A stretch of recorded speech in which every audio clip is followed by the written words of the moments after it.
kumpirmado na nga raw po ang pagsasama nila Janine Gutierrez at Jody Santa Maria sa pinakabagong teleserye na pagbibidahan ni Janine Gutierrez under Dreamscape Entertainment.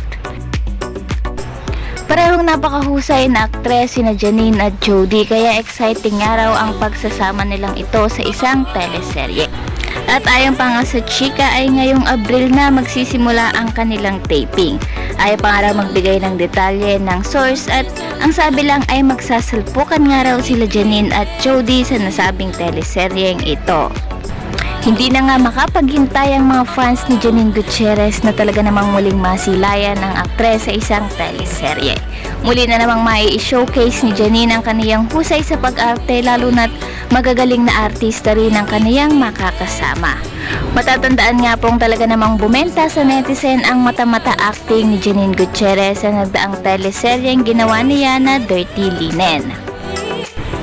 Kaya naman po patuloy lamang nating subaybayan at tutukan pa ang mga susunod na kaganapan at updates sa paparating ngang proyektong ito ni Janine Gutierrez.